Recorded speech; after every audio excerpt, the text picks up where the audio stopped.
Hi, y'all. Welcome to the center of Democratic politics in Hampden County, 194 Elm Street, Agawam. This young lady here put it on the map with the Valpapa's first campaign.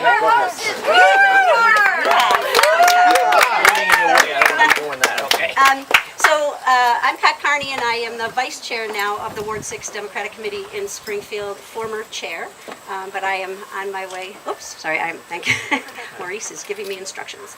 Anyway, I am thrilled to be here with everyone. I am thrilled that we have yet another phenomenal candidate for governor here.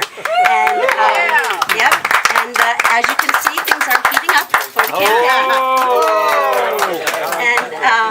And it is my distinct pleasure to introduce Don's wife, Ann, who is a fellow state employee, and I will let her take it from there.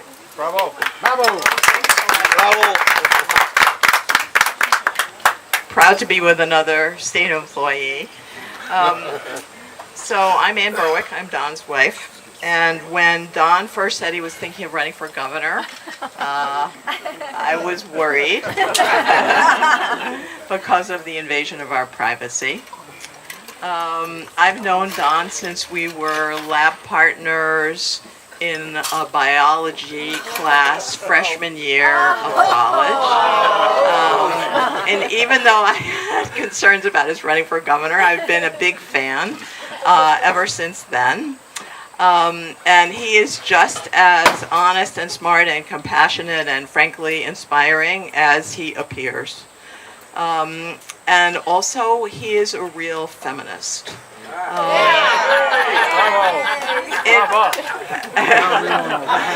It really burns me that Emily's List and Planned Parenthood have endorsed a different candidate because no one could be more supportive of reproductive rights and of all policies that enable women than Don is.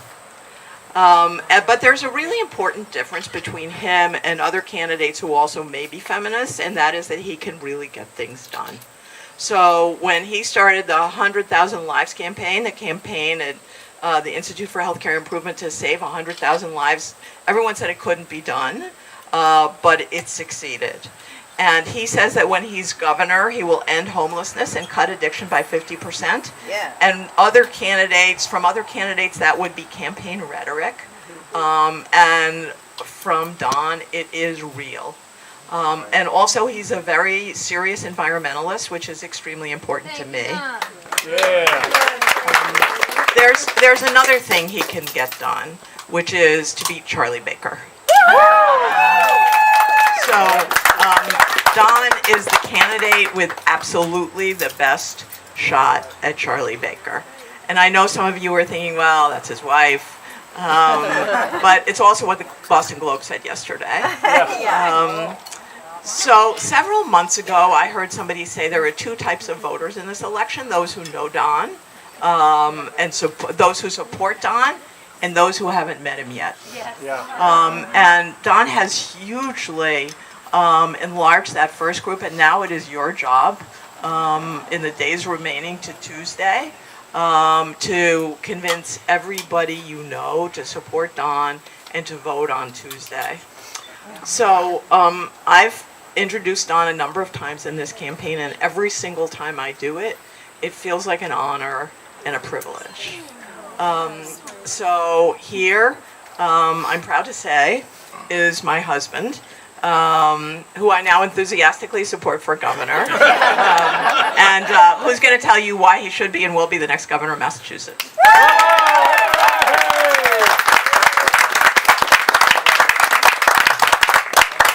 Well, thank you so much, Pat, Corinne, and Ann, and I just have to say a word of thanks to Ann, not just for being the love of my life and my best friend and advisor, but also for her immense patience and generosity during the campaign. It takes a toll on a family, and Ann's been there every step of the way, and I just have no way to thank Ann for all of that.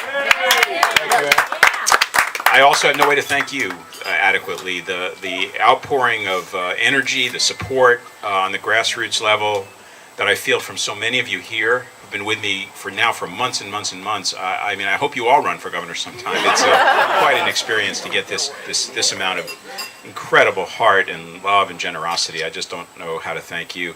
And I would be remiss not to say a word about Corinne. Wow. What a force of nature. We've had... Corinne, you're amazing, and what you've been able to do. I mean, I just... politically in love. This is what an exciting moment. We can make a big difference, and I can feel it. I am not the same as the other people running. You're looking at a group of full-time politicians. That's their career. That's what they've done. That's what they want. They want to be in office to be in office. I'm not a politician. I didn't go for this to be in office. That's not my goal. My goal is change and helping people. It has to do with the values that have compelled me for my whole career. And I see a chance to bring knowledge that I've got, will that I've got, and the support of the grassroots endeavor that we're all in this together to the governor's office and really, really make a difference to people. And that is not going to happen in the status quo. It just isn't. It's too wired. It's too connected. There too much is owed. I don't owe lobbyists a thing. I have padded no backs, and my back has not been padded. My career has been about trying to make things better for people and communities, and that is what my term as governor is going to mean. I am very impressed by the power of big money today. You're seeing it, of course, play out in the casino debate here. I don't know if you saw the headline in the paper this morning, $1.7 million of funding to the anti-casino movement, to the pro-casino movement, and $242,000 in the coffers of the anti-casino. This has got to be grassroots or it can't win. The big money will control. And there's too much wrong. Now, can we win? Yes. There's no question about that. That's a message you're going to be bringing when you knock on doors and make your phone calls. Those of you that are helping me, thank you so much. But we have a fantastic operation. Just Corinne would be enough.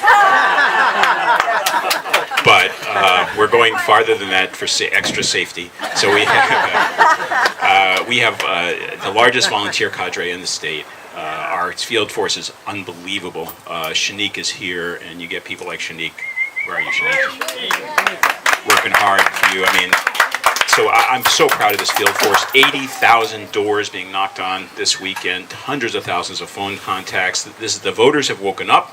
Now we're there we've laid the tracks. We're there to meet them on their terms, explain what's going on. The debates, I think, were very successful. Yes. I'm proud of that. Proud of what happened. That wasn't just me. That was a team behind that, and it showed the big difference in substantively between me and my opponents. They're mincing their words. They're waffling on their positions. They're playing politics, and I'm not. And I think people listen and they know the difference, and that's to our advantage. The substantive platform is very, very strong. Let me tell you, the time has come in this state for single-payer health care. I can feel it. We can lead on this, just like we led on coverage, but it's going to take a governor who's committed to it, not saying we're going to have a conversation or not saying do it later, and certainly is going to happen with Charlie Baker. Charlie Baker was an insurance executive, but this is a public fed up with a payment system that doesn't work for them. It's opaque. You don't understand it. We can make change, and I'm going to bring to that office the confidence and the modeling and the knowledge and the commitment and you to help make it come true in Massachusetts. We can do that. The anti-casino forces this is a very, very important decision. It's much bigger than casinos. This has to do with another choice we're making between big money controlling our futures, lobbyists controlling our futures, self-interest controlling our futures, or the people controlling their futures. And this is really, we really got to fight for that on November 4th. That's a crucial turning point. Think of how proud we'll be when the anti-casino ballot question is approved and the casinos are gone, and what will have happened is the big money lost and the voice of the people won. And I think that's what we need. This is an era for mobilization.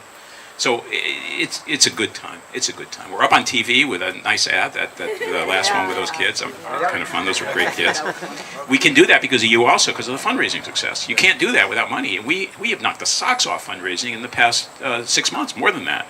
We're way ahead of Grossman in total amount raised. We raised over $240,000 in the month of August. You try that. That takes a very, very big operation and a real heart in people who are willing to support.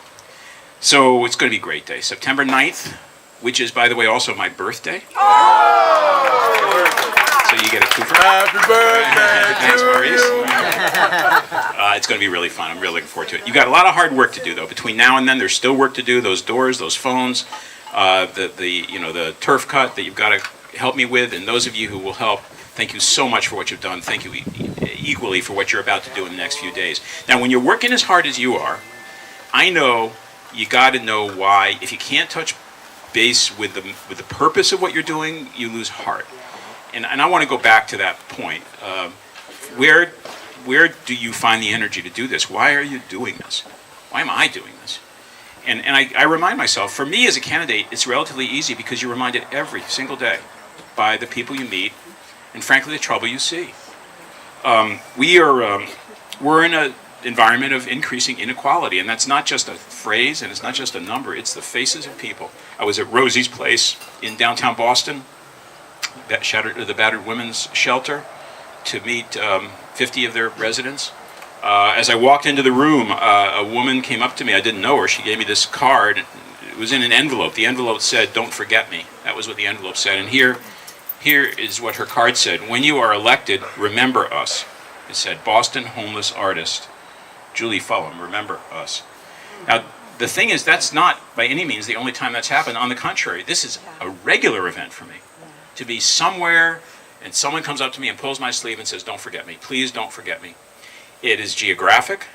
When I'm in Springfield, it's "Don't forget Springfield, we're hurting," or Holyoke, or Chicopee, or Pittsfield, where I came from 2 hours ago. Don't forget the West. Don't forget the South, Fall River, New Bedford. Don't forget the center. Everyone is asking that I remember we need regional justice and equity in this Commonwealth. It could be a group excluded by language. The Latino population, big in this state, and not out of trouble. 25% of Latino kids don't finish high school. 34% of Latinos in Massachusetts are in poverty, below the federal poverty line. I was at a festival in Holyoke just last week for Latino small businesses. Don't forget us, they said. Don't forget us. For African Americans, blacks in this Commonwealth, we have racism, and they still face it, and it's time to end it, and they know it, and they feel forgotten. I was in the basement of a church in Roxbury, and with a group of black ministers, and they said it differently. They said it angrily. They said, "Yeah, you're here now. You want our votes. That's why you're here." November 5th, they said, "Let's talk about November 5th. Where are you going to be?" Because every single time the election's passed, we get forgotten again until the next election. And these were very, very poised and dignified members of a community. It's LGBT. It's the transgender person I met in Quincy at a festival last week. She came up to me. She said, "I'm transgender. Let me tell you what my life is like." And began to describe exclusion and prejudice and harm and despair. The suicide rate in transgenders is something close to 20 times higher than the rest of the population. And she said, don't forget me. Why does this happen? And believe me, this isn't not about the middle class. This is the middle class also. These are people saying, "I can't understand my health insurance." A carpenter in Hingham who was telling me about the co-payments in his insurance policy. He read the policy. He just couldn't understand it. When he finally got sick 3 times that year, he ended up with tens of thousands of dollars of debt. He had no idea why it was there. Where did the bills go? Desperate. Yesterday, in Amherst, in the center of Amherst, at our rally, a gentleman came up to me. He's in his mid-40s. He's a CPA. He's been unemployed for 3 years. Can't get a job. This is all of us people. Why are people feeling this? Why are they feeling forgotten? And the answer is because they are forgotten, and we're going to have to face that. We either are going to be inclusive, or this will continue. And inclusiveness means what I said in my convention speech: liberty and justice for all. All means all, and we need people in government, and starting in that governor's office, that remembers that, and isn't beholden to bigots where they actually say few means all. Not good. What did we read in the paper driving here this morning? SEIU endorsing Martha Coakley. Their PAC now has put $65,000 into paying canvassers. You're not getting paid a nickel, and I know that. Big money's hurting us. I'm the only candidate that is independent of that. I'm not a politician. I don't have that background, and I can commit to these things. We have 24,000 people in prison, half of whom don't belong there. Let's stop it. We have 19,000 homeless people. How about 0? 230,000 kids in food insecurity. Let's go for 0. Let's start to commit back to justice and equality at the center of our work. Now, can we do this? Is it just a matter of rhetoric? Absolutely we could do it. That's what I've worked on for 30 years. My background is not as a politician. It is as an executive and leader of change globally. I've worked all over the world with very big goals like the 100,000 Lives campaign that Ann mentioned, the 100,000 Homes campaign that I helped start 5 years ago that just celebrated the 100,000th homeless person in Massachusetts, housed now about 3 or 4 months ago in D.C. Can we fix the prison system? Of course we can. Yesterday I was in Holyoke at the SSYI program, Safe and Successful Youth Initiative, started by Governor Patrick at $10 million for 11 cities. It's now down to $5 million, and these people are afraid it's headed for 0. It's a program that is working brilliantly for kids at proven risk, kids in prison or headed for prison. Instead, get a different chance at life. It works. UTEC program in Lowell has reduced prison recidivism for very at-risk youth from 55% to 15%. Find the best practice, put it to work with the intent to have us be the just Commonwealth we should be. Healthcare reform, can it work? Absolutely. Give us single-payer healthcare, and we'll have a system that's accountable, that saves money by not spending on wasteful paperwork, and we can go back to work and really help people, like people with mental illness or substance abuse. One final story just on this one. These are faces. They're not numbers. They're people. I was walking into the debate Wednesday night. This is the one in downtown Boston that some of you saw. You may not know that about 45 minutes before that debate, I was walking with Dave Marsh, my colleague, in front of Government Center, just a block from the debate, and there a young man, suddenly fell to the ground next to me. I kneeled down and began to do, I'm a doctor, I began to do the doctor thing, and he was seizing. He had a grand mal seizure, which didn't stop. It went on, it was still going on 15 minutes later. And his friend was with me and said, it's heroin. He just overdosed on heroin. This is 2 blocks from the gubernatorial debate on the footsteps of Boston City Hall and Government Center, some mother's child seizing from drug addiction. Let's stop it, and we can do that. There are programs that work, but let's get the independence we need into that office. You can tell when you knock on people's doors. You can tell them this: they have a choice. It's a real choice on September 9th. They can choose the status quo if they want it. It is available. There's 2 people candidates from the status quo. Vote for them if you want the status quo. But if you really want a different direction in this Commonwealth, one that is focused on human rights and justice and not controlled by big money, you've got only one choice, and that's me. And if you want someone who owes a lot of favors in the corner office and will make sure those favors get paid, you have 2 very good choices. If you want independence of that, someone who owes nothing to any of those forces, you've got only one choice, and that's me. And if you want the candidate in the Democratic Party that can beat Charlie Baker, you have only one choice. I can't wait to debate Charlie Baker. He's going to claim he's got management experience. I got tons more than him. And he's going to claim he's an expert on healthcare. We ought to fix healthcare. He's an insurance executive. And I'll talk healthcare with him till he's blue in the face, because I know what healthcare should look like and he does not. So I want to take him on. I need your help. This is a grassroots effort. We can win on Tuesday. It's going to be you on the streets, mobilizing the people who are now paying attention to this election. Go get them. And thank you so, so much. You want to take a minute or 2 for questions, Pat? Is that okay? Yeah, if you have a couple questions, we have a little bit of time. I know it's hot, but I want to get you out. I have a question. Jose. Yes. Thank you, Don. Thank you. Will you become governor, will raise to the cabinet level Coleman knee position as a veteran? Veterans, yeah. Yes. I will have cabinet level representation of veterans, yes. I don't know exactly, Jose, what structure would be the best one to use there. This is about more than a cabinet position. This is about access and voice. The veterans' interests are being excluded. The homelessness rate in veterans, I believe, in this state, certainly nationally, is 7 times higher than in the general population. I met a bunch of Puerto Rican veterans at a festival in the South End just last week, and it's terrible what happens. These people fight for our country. They go back. In Puerto Rico, they don't even have a vote. But in this country, they're suffering from lack of access to services. It's just wrong. And there will be voice in my office. I promise you that. Thank you. The second question, if I may, Jose. about universal pre-K. Committed to it. Okay, Yeah. I retire as a school principal for 35 years. I strongly believe in your platform. about universal pre-K and along with that, taking